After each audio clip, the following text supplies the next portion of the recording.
Hello বন্ধুরা, welcome to নাসিরাজ শিল্পী ঘর। দেখুন, বাচ্চাদের এই ড্রেসটা লং ড্রেস, এটা পা পর্যন্ত হতো, কিন্তু এখন আর ছোট হয়ে গেছে। তো ড্রেসটা ওই জন্য এটা নিচেটা অনেকটা লম্বা, তো স্কার্ট বানিয়ে দেবো। ওই জন্য এটাকে উল্টো করে কোমর থেকে যে পাটটা আছে সেটা প্রথমে আলাদা করে নেব। তো এই কাঁচির সাহায্যে প্রথমে দড়িগুলো সুতোগুলো কেটে নিচ্ছি, নিয়ে একটু একটু করে এটাকে আলাদা করছি। কিন্তু শেষ পর্যন্ত দেখুন টানলেই এটা খুলে যাচ্ছিল।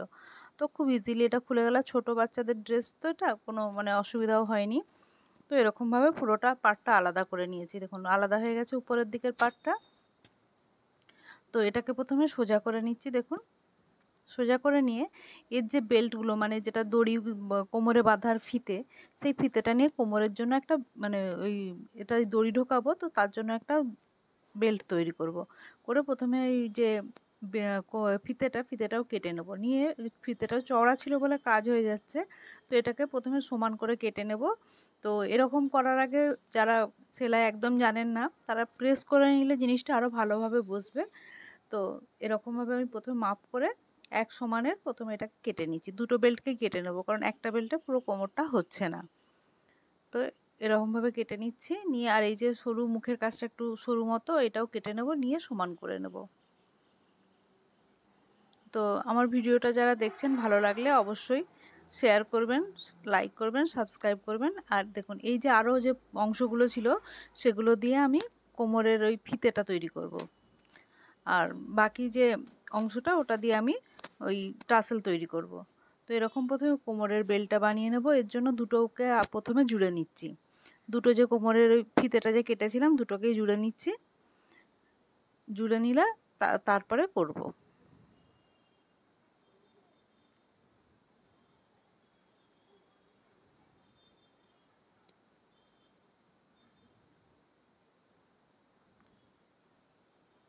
দেখুন জুড়ে নিয়েছি। নিয়ে এটা কোমরের একটা দিকটা, দুটো জামার যে দুদিকে জোড়া থাকে, সেই জোড়াটা একটা কিছুটা অংশ ছিঁড়ে নেব, কারণ ওইখানটা থেকে ওটা জুড়তে শুরু করব। তো ওই জন্য কিছুটা অংশ এরকমভাবে প্রথমে এ দিয়ে করে নিচ্ছি। নিয়ে দেখুন কিছুটা অংশ, ধরুন 1 চক্করও নয়, 1 চক্করেরও কম। তারপর এই যে দেখুন, এই এক সাইড থেকে যে ছিঁড়ে নিয়েছি, এখানটা ছিঁড়ে নিয়ে এক সাইড থেকে কোমরে যে বেল্টটা, ওটা জয়েন করবো এর সঙ্গে। সোজা উল্টো দেখে অবশ্যই করতে হবে, কারণ সোজা উল্টো না দেখলে ওই যে যেখানটা জুড়েছি ওটা মাঝখানে চলে আসবে। তো এরকমভাবে এক সাইড থেকে এটাকে জুড়তে শুরু করব। আর এই প্রথমে যেটা শুরু করব, ওখানটা 2-3 বার সেলাই চালিয়ে নিতে হবে, নাহলে কিন্তু খুলে যাবে। তো এরকম করে বেল্টটা জুড়ে নিচ্ছি। পুরো ফিতেটা লাগবে না, যতটা লাগবে ততটা আমি নিয়ে নিচ্ছি। নিয়ে বাকি অংশটা কেটে বাদ দিয়ে দেব।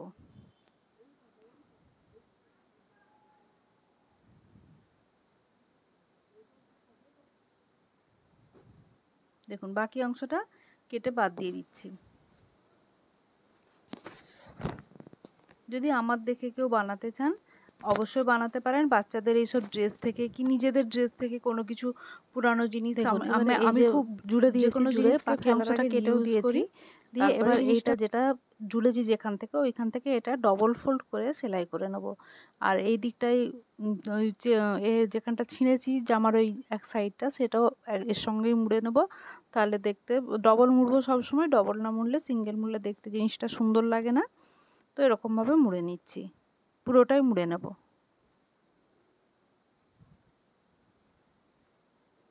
দেখুন ভিডিওটা যারা দেখছেন, তাদের যদি ভালো লাগে অবশ্যই শেয়ার করবেন, লাইক করবেন আর সাবস্ক্রাইব করে দেবেন। আরও যদি নতুন কিছু শিখতে ইচ্ছে হয় বা দেখতে ইচ্ছে হয় বলবেন, আমি সেটাও দেখাবার চেষ্টা করব। আর এটাও যদি কোনো কিছু বুঝতে অসুবিধা হয়, আমি সেটাও বুঝিয়ে দেওয়ার চেষ্টা করব। দেখুন এইটাও আমি এর সঙ্গে পুরোটা সেলাই করে নিলাম, একদম সে মাথা থেকে এ মাথা পর্যন্ত। নিয়ে এবারে এই যে এই কোমরের যে পট্টিটা যে করেছি, এটাকে এরকমভাবে মুড়ে ওর সঙ্গে জুড়ে দেবো। যেখানে ওই সেলাইটা আছে দেখুন, পট্টিটা আপনারা দেখেই বুঝতে পারছেন, তবুও আমি আপনাদেরকে বুঝিয়ে দেওয়ার চেষ্টা করছি। তো দেখুন এরকম করে নেবেন।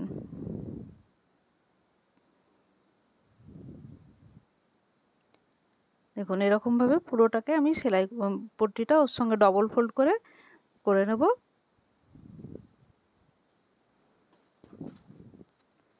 দেখুন পুরোটাতে সেলাই করে নিচ্ছি মুড়ে। আমি আস্তে আস্তে জিনিসটা দেখাচ্ছি যাতে আপনারা বুঝতে পারেন, কারণ স্পিডে দেখালে পুরো ব্যাপারটা বোঝা যাবে না। আর এটাই উল্টে ঘুরিয়ে আরেকবার এর উপরে চাপ সেলাই দিয়ে দেবো যাতে কোনো রকম খুলে না যায়। দেখুন পুরোটাতে চাপ সেলাই দিয়ে দিয়েছি। আর দিয়ে এবারে এটার জন্য যে দড়িগুলো সরু সরু কেটে রেখেছিলাম কোমরের ওই এটা বেল্টের ভিতরে একটা দড়ি দেবো, ওই জন্য এগুলোকে প্রথমেই একটার সঙ্গে একটা জুড়ে নেব, তাহলে লম্বা হবে, কারণ বড় টুকরো ছিল না আর।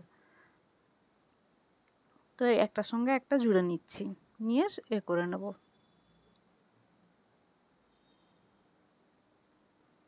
দেখুন সব জুড়ে জুড়ে নেব।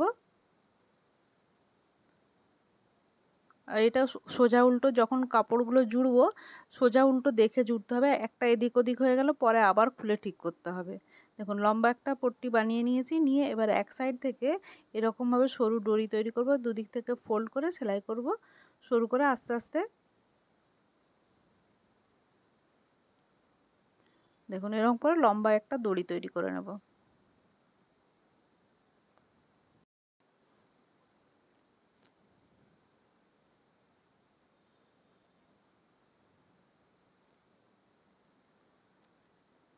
দেখুন দড়ি তৈরি হয়ে গেছে। এবারে একটা ক্লিপের সাহায্যে এই যে ক্লিপটা এর মধ্যে দেখুন ঘুরিয়ে নিচ্ছি, নিয়ে দড়ি যেমন আমরা ফিতে পরাই সেরকম দড়ি লাগিয়ে নেব। এটা ক্লিপ দিয়েও হয়, সেফটি পিন দিয়েও হয়, দুটো দিয়ে খুব সুন্দর হয়। তো আমি ক্লিপ দিয়ে এটা পরে নিচ্ছি, এদিক দিয়ে ঢুকিয়ে ওদিক দিয়ে বের করে নেব। নিয়ে দড়িটা দুদিকেই কিছুটা বেশি করে রাখবো যাতে মানে দড়িটা ভিতর দিকে না ঢুকে যায়।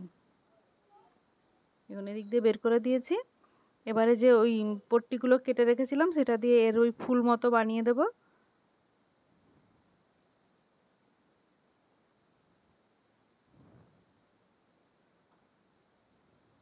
দেখুন এই যে এটাকে গোল করেছি, গোল করে এটা ডবল ফোল্ড করব। ডবল ফোল্ড করে এই এরকমভাবে ডবল ফোল্ড করে ওতে দেখুন জুড়বো। আপনারা দেখেই বুঝতে পারবেন, আমি খুব আস্তে আস্তে জিনিসটা দেখিয়েছি যাতে আপনারা বুঝতে পারেন। দেখুন এরকমভাবে এটাকে রেখে এর 2-3 বার সেলাইটা দিয়ে দেবো, তাহলে খুলবে না আর। যারা এখনও পর্যন্ত ভিডিওটা দেখছেন তাদের নিশ্চয়ই ভালো লাগছে। যদি ভালো লাগে লাইক শেয়ার অ্যান্ড সাবস্ক্রাইব করবেন। আরও যদি কিছু জিজ্ঞাসা থাকে সেটাও আপনারা বলতে পারেন, আমি সেটাও আপনাদের ক্লিয়ার করে দেওয়ার চেষ্টা করব। দেখুন এরকমভাবে এটাকে ঘুরিয়ে দিলে ভিতরের যে সেলাইটা দেখা যাবে না। এতে একটা করেছি, আর জামার যে সামনের পাটে যে কাপড়টা ছিল সেটা দিয়েও একটা এরকম বানিয়ে নেব। এরকম মানে ডবল ফোল্ড করছি, সোজা দিকটা সবসময় উপরের দিকে থাকবে, দিয়ে এরকমভাবে এর সঙ্গে জুড়ে দেব। দিলে এটা রেডি হয়ে যাবে। দেখুন এরকমভাবে জুড়ে দিচ্ছি, আর এই দিকটা আপনাদেরকে করে দেখাচ্ছি, আরও একটা দিকেও করে নিতে হবে, নিলে দুদিকেই সমান হয়ে যাবে।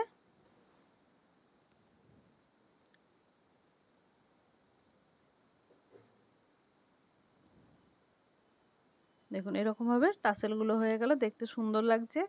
বাচ্চাদের জামায় যখন বাঁধবে কোমরে দেখতে সুন্দর লাগবে। দেখা হবে পরের ভিডিওতে, ততদিন পর্যন্ত বাই।